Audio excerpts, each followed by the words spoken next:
YouTube, hello, welcome back to Final Fantasy VII Ever Crisis. Wanted to make a quick video just going over Sephiroth. So obviously in the banner review video, which if you haven't seen, I'll actually link at the end of the video here as well. But if you haven't seen the banner review video where I went over a bit of Sephiroth's kit and I talked about Sephiroth in general as well as his two banner weapons, you make sure you check that out because I went into more like in-depth detail about how I felt about those weapons, how I feel about his kit in that particular way. But I am going to go down into what I think his primary roles will be because, and this is, I haven't researched this myself yet, but I've seen that he is not anticipated to get another banner for the rest of this calendar year, which means this is just how Sephiroth is going to be until 2026, which is totally fine, right? Totally fine. But I've seen some folks that are just like, you know, is he strong? Is he too strong? Is this something that I need to build around? Do I need to focus in on Sephiroth? And I kind of wanted to talk about this from both a new player perspective, a returning player perspective, and a veteran player perspective, because I think they're all relevant. And I do want to kind of go into touch just briefly about where I think like the character hierarchy is now. First and foremost, before we get into this, right, because I know that people are very interested in this, but before we get into this, I want to make it very, very clear. You can clear this content in this game with basically anybody in the game, right?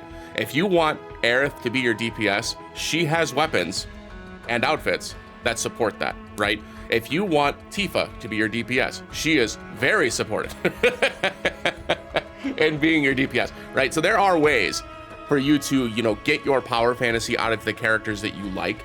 And although if you're trying to get to, you know, maximum high scores for ranking events, if you're trying to get to your maximum max damage challenge, there's always going to be the more efficient way to do it.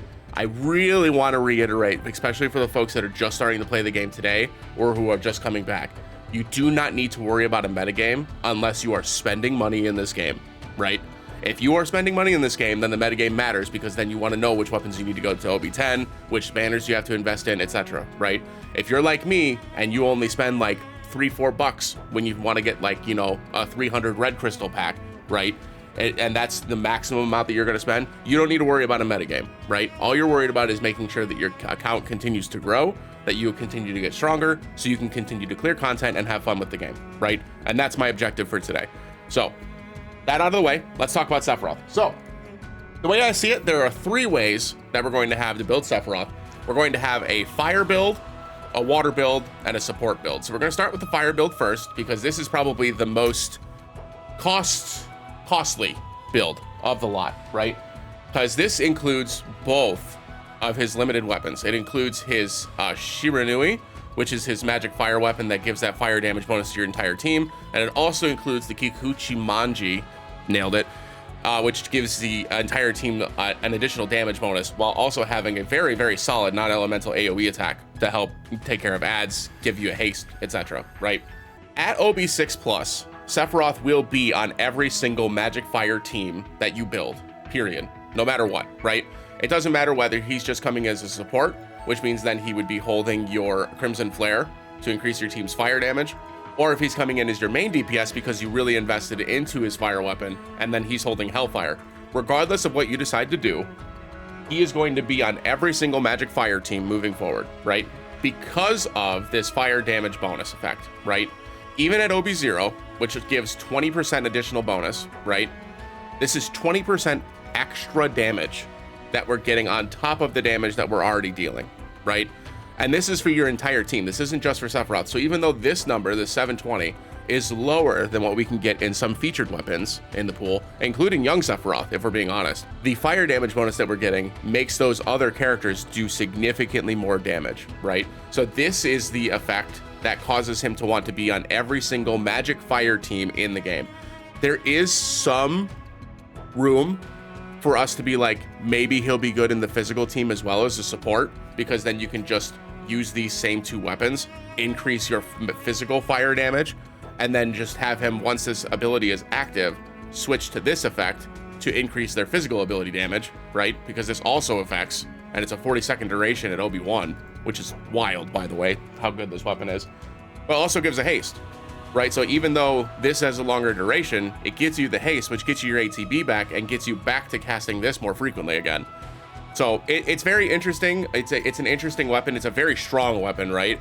And it's more supportive until you get it to the OB6 plus range. Once you get it to the OB6 plus range and it hits that 1000 damage mark, that 1080 there, this is in line with every other fire damage weapon in the game, right? A few of them go like 40% higher than this. That is not a significant number in Ever Crisis. Okay, so for the folks that are new, if I say that, oh, it's 40% behind, you might be like, oh my God, 40% is a lot. Yeah, I'm talking about 1120% versus 1080%. So it's a 40% difference in that regard. Yes, it is yes, it is less. Yes, it does mean less damage, but it is not a significant amount, right? Very insignificant.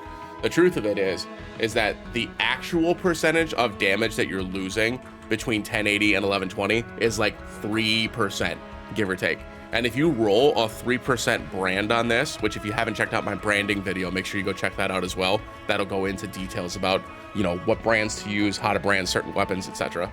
But if you roll a 3% C ability increase on this, then this is immediately the same exact strength as the other meta fire damage weapons in the game at OB6. So like, this is a very strong weapon. This will be a very strong build, and no matter what, he'll either be a support on your fire teams or he'll be a damage dealer on your fire teams, and he'll just replace whoever had your magic fire, whether it was Tifa, etc., on your team before. So this magic fire build's very good. It's definitely worth investing in. The only real issue, quote unquote, with it is that if you're pulling for the cloud weapon, which if you're new to the game, I do suggest that you pull for cloud. That's going to be a whole separate video too, where I go over kind of how I feel about the metagame, how I feel about like characters in the game, etc. But the truth of it is that the Sephiroth one, it requires so much investment. And as an example, I pulled through both stamp cards, and I had his fire weapon on every single guaranteed slot, all the way up to the second outfit, and I only pulled the guaranteed copies. So like, for me, it's just not an option, right? I'd have to invest too many of my crystals into it. It's not worth getting it to OB6 at that point. Eventually, we will get character weapon parts that will allow us to upgrade this and get it up to a higher overboost without having to pull more copies of it. But until that point, he's just going to be a support, and that's just, it is what it is. But still a very good build, still very, very strong. Obviously, still very, very strong. He adds a lot of extra damage to your entire team, which is great. The difference is, and the difficulty with this is that this is adding a lot of damage. It's not adding a lot of debuffs, right? So we're missing fire resist down, we're missing magic defense down, we're missing, well, physical defense down if it matters, if you're doing physical instead, right? And we're missing buffs as well. So we don't have any magic attack buffs, no physical attack buffs. So then Sephiroth is taking up a slot now that another character has to solve. Now, thankfully, for magic damage teams, Aerith solves most of those problems if you pulled on two of her limited banners. One that was the Final Fantasy VI banner that lowers AoE fire resistance, and her Crimson Staff, which is available in the Limit Break Metal draw, that raises your entire team's magic attack and lowers the entire team's magic defense. So if you manage to get that weapon as well, those two weapons combined will make for a great supplement to a magic Sephiroth build, right? So that's pretty much the magic fire build. Again, it's solid. There's not a whole lot to talk about here. It's just his two limited weapons, and then sub weapons would just be anything that has magic attack, because neither one of these weapons has the actual magic attack stat. This one's magic attack all allies, and this one's attack all allies. So you want to bring in a couple of magic attack weapons, things like Innocent Warrior, which increase magic attack and fire potency by 52 points. Electro Cannon gives another 46 points of magic attack with a 52 boost of magic ability potency, which is very, very strong. And then I threw on Hugin and Munin as the last one. This one got me over the magic attack point. You don't need that much. You can probably just use another 46 one. Sun Umbrella. Sun Umbrella would also get you to that 7-point break for the magic attack. It would also get you to that 6-point break for the magic ability potency. Does lower my magic stat by a tiny, tiny bit. So that's the reason why I went with Hugin and Munin. But with Hugin and Munin specifically, I only got to the level 5 break with magic ability potency, where the Sun Umbrella actually gets me up to the level 6 point. That actually increases my damage by 10%, right? So even though my magic attack stat falls to 8,200, right, it's still an overall net increase in damage just because I got an additional 10% of damage. So food for thought. That's how I build the fire one. For the magic water one, this one's actually a bit more friendly for free-to-play players and players who are not investing in the Sephiroth banner. So the cool part about Sephiroth is that his Ruler of the Planet, which is his base outfit, comes with boost HP 15, which is a level 3 break, so a 30% boost to his HP. And also comes with Wing of the Ruler, which just gives him 15% more damage on all of his attacks. This is solid for a free outfit, right? Normally you'll hear me say on my banner reviews, like 15% isn't that high. you know, you'd like to see this in like the 30 to 50% range. That's usually where we see our DPS outfits, which is all true. However, this is free. So if you didn't pull for Sephiroth's outfit, this is still good enough to build around Sephiroth as a DPS, especially because his damage figures are so high, right? So as an example, Osafune is a featured weapon, which means you do not have to pull on the banner in order to get this. This is available in the draws and available on wish list going forward for the rest of the game. That doesn't get taken out. It's always going to be available in his ticket banners as well. So you're always going to have an opportunity to pull this, which means eventually you will get this weapon to OB10 or overboost 10, which is the maximum amount of damage you can get. Building around this gives 1340% magic water damage, which is 200% higher than any other water damage weapon in the game. Very, very strong, very, very helpful. And if it was just this, it would still be very, very good. So it also increases your time to use magic attack, because why not? Which is really good, right? This is really strong. You know, it runs into the same issues because you would run Kikuchi Manji on the offhand just like you had before for the extra magic ability damage, right? Because you would want this still regardless. And these mixed R abilities make this a very good universal offhand weapon. Now, in the cases that you're looking for a defense down buff, you do have options like the Masamune does the physical defense and magic defense down at OB10, and we are able to get this pretty close to OB10 with all the exchange shop stuff that we have available. So food for thought on that. This is available as another option for an offhand weapon. I do think that in general, this is probably the better choice just because it gives you that bonus damage, and that's really hard to not bring on Sephiroth at this point. But it doesn't really matter at the end of the day. You got to bring what you got to bring, and if you need it, you need it, right? And if Sephiroth's got to be the one that brings it, that's fine. So in this case, it really depends, like just like I said with the fire damage weapon, if you're looking at Osafune at a lower overboost level, right, it doesn't do as much damage as some of the other water damage options in the game, such as bunny gloves and etc. So if his damage is a little bit lower and you're bringing him in as a support, you would bring him in then with the Tidal Flare, or Tidal Flare, which increases your entire team's water damage, which is obviously very good.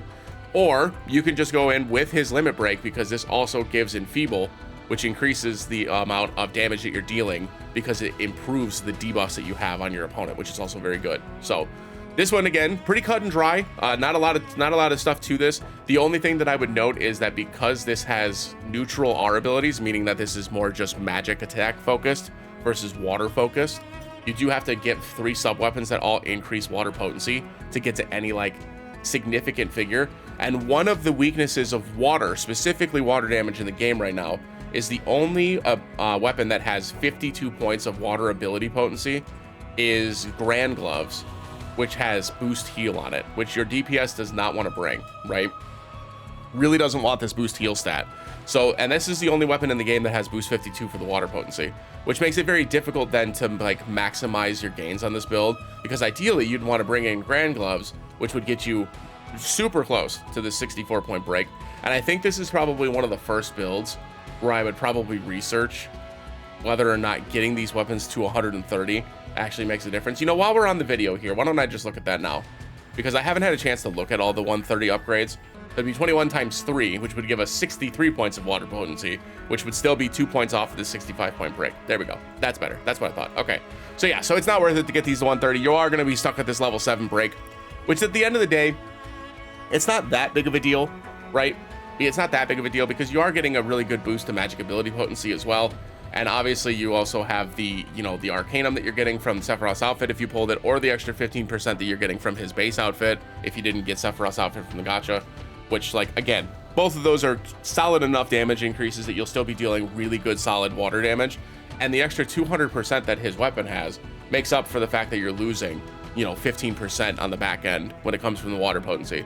So don't sleep on this. It's still very, very good. It's not like, oh my god, this is obviously the best. Like, eventually it will improve because we probably will get a sub weapon that gives us that 52 or 56 at 130 points of water potency for the second R ability. But until that happens, this one definitely has a cap at its ceiling. And that's not me criticizing this, saying that it's bad. This is still an SS plus, right, type build, right? This is still going to do massive water damage, especially at OB10, right? So don't hear what I'm not saying. It's still very, very good. However, it's not so much significantly better that your current water magic dealers won't be able to at least, you know, supplement this or at least do better than this until it gets to OB10. The cool part about this build is that the only real good magic water weapon that was in the game that was featured was Tifa's Bunny Gloves, which is only 850% with no boost. So it's just 850%. This one clears that by 500%, which is a massive increase. So it will improve the featured pool of magic water builds for sure. And it's slightly stronger as well than the young Sephiroth magic water build from the Final Fantasy VI weapon.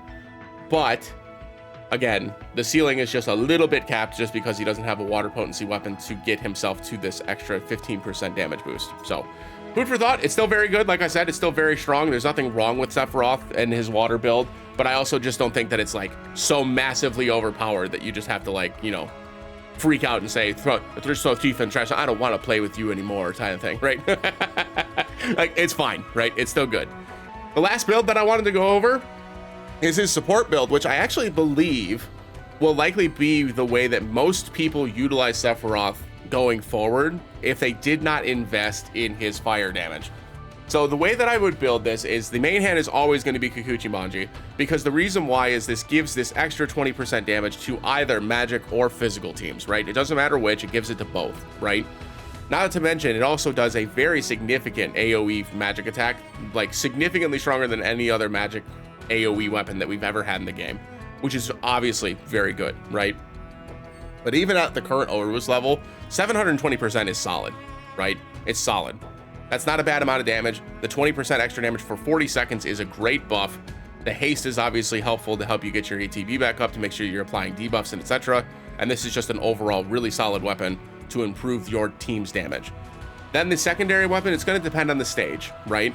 If it's a single target stage where you're looking to lower their defensive stats, getting the OB10 Masamune that does the defenses down, both defenses down, makes this very, very helpful for any team that Sephiroth could be a support in, just because he's able to lower that physical and magic defense, and it's pretty consistent while also dealing a significant amount of single target damage because of the 60,000 flat non-elemental damage. This is solid. It's definitely a good weapon. Obviously, for the stages where you need area of effect, it's not going to be as good as folks that can do area of effect, physical defense, and magic defense down, right? But for the single target stages, this is obviously very, very, very, very good. On the cases where you don't need the defenses down, because some enemies are resistant to defense down, you would bring in the Kotetsu, which does the physical and magic attack decrease options as well, which this is more defensive, gives some HP as well. And all of these weapons, by the way, all have sigil boost material slots, which is great. So that's something to keep in mind as well. They all have, I think they all have triangle. Yeah, they all have triangle.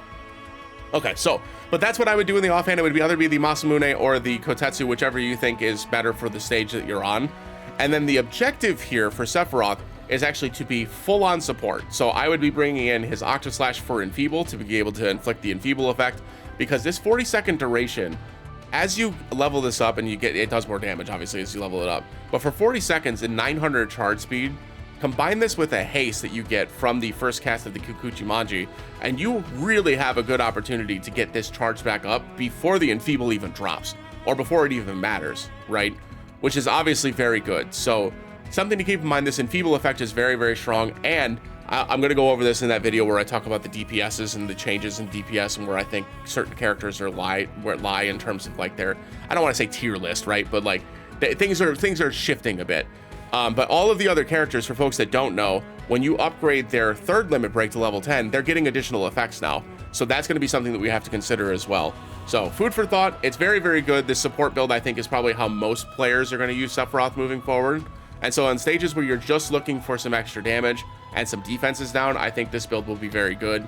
And then his materia slots, obviously, you're only going to be running certain sigil breaks, and then some supportive effects, so like magic attack all allies, magic defense all allies, physical defense all allies, the normal stuff that you would give your supports in this game. And then the objective for Sephiroth in these fights is actually going to be completely centered around his overspeed. His overspeed, for folks that don't know, give him damage immunity and also decrease the amount of ATB that all of his abilities cost to one singular ATB. The reason why this is important is because it lasts for a significant duration, or until you deal a certain amount of damage. And the reason why that second one is so important is because we could just spam these ruins with lower stats, right? And break sigil break phases super quickly.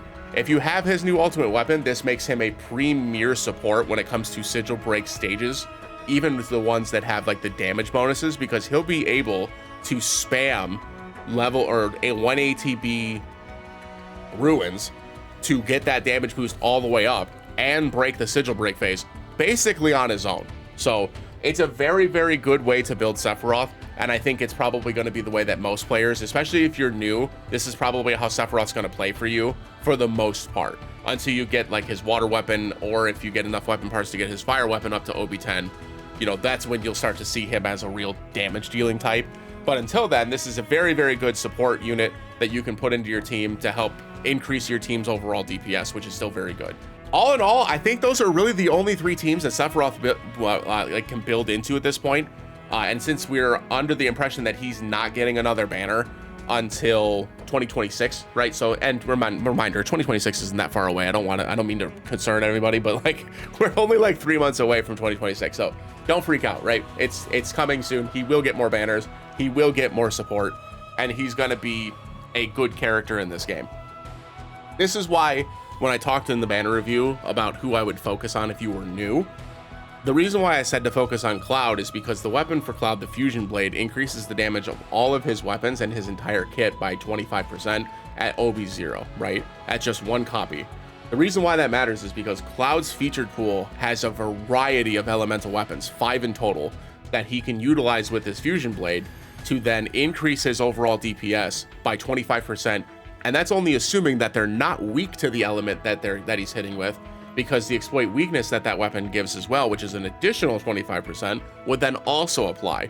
So it's an extra 50% damage on just all of his weapons and C abilities, which is obviously very, very good. So like, the reason why I said to pull for him is because that weapon kind of puts him into a tier of his own at the moment. And where Sephiroth is kind of a bit more niche-y right now, right? Like, he's really, really good in fire teams. He's really, really good in water teams. And if you're just looking for like extra damage and some defenses down, then he can act as a very, very strong support, assuming that you have OB10 Masamune, which again, I feel like most people probably will. But just again, that if you don't, it changes the conversation, right? But that's pretty much the only teams he fits into. He doesn't really have a good physical build right now. He doesn't have any other elements, so he can't go into wind and lightning and earth, and you know, he can't go into those other teams just yet. Eventually he probably will be able to, but until then it's probably just going to be these three roles for now, and that's just going to be where he sits. It doesn't mean he's bad. It means he's actually pretty good. He's really, really good for the fire teams. He's really, really good for those water teams, and you know, as a support, he'll have his role. Like, there'll be times where you can use him in that role, and it'll be helpful when you need him, right? I expect that this month's guild battle, as an example, will likely have that, right? Where you can use him as a support, or it'll be built around his fire and water damage. We'll have to wait and see. But that's kind of where I feel about Sephiroth right now. Again, I do think he's very, very good. I don't think he's necessarily as good as a couple of folks have been saying. He's definitely strong, and I don't want to take that away from him. He definitely adds a lot to your team, and it's definitely power creep. So all of those things remain true, but I don't think that this is such a massive increase for most players. Again, like me and you, right? The people watching this video and me doing this, it's not going to matter that much for you and I, right? For the people who are getting things to OB10 and like min-maxing and getting everything for Sephiroth completely over boosted and built out, yeah, they're gonna have a field day with this, right? But for us, this is just another solid addition to a really good, solid character lineup that we already have, with a bunch of good damage weapons that we already have available, and it's just a good unit, which is great. So that pretty much wraps it up for the Sephiroth video. If you did like this video, make sure you like the video, comment, and subscribe. Again, don't take this as rule of law. I do think that Sephiroth is good. This isn't me saying that Sephiroth isn't like this massively broken character. You know, it's a very, very good character. He's very, very good. He will continue to be very, very good. And as he receives more support through the course of banners, any featured releases that he gets, etc., you will see his damage number rise, right? You will see his usefulness rise. And that's normal for this game. Very, very normal for this game. As characters release, they usually have a role that they go into, and then they'll slowly get additional support to get them into other teams as well. Sid is a great example, and Geo is a great example. They both kind of released with their specific role, and then once they had those specific roles and they were like cemented in those roles and doing well in those roles, then they started to release more additional support, right? Angio got fire damage with a fire deep or with a fire resist down and a water resist down in an area of effect with a water weakness weapon, which is really cool. Sid ended up getting an AoE lightning resist down, so they ended up expanding him into a more supportive role as well, which is very good. So you take your time with it. He's going to get more support over time. These are the 3 builds that I think are probably the most relevant for Sephiroth going forward. And you have to decide which one works best for you, right? If you're a new player and you pulled for the Cloud Banner, it's probably going to be the 3rd one until you get your Osafune up to OB10, and then you can start thinking about potentially using him as a water, even OB6, right? You can probably start looking to use him as a water damage dealer, but most folks are probably going to use him as a support until then, or even just a support on fire teams, right? Where he can come in and increase your team's fire damage. He's still going to be very useful for that as well. I appreciate y'all watching. Hope you all enjoyed, and as always, we'll see you again in the next one. Have a great day, everybody. Bye!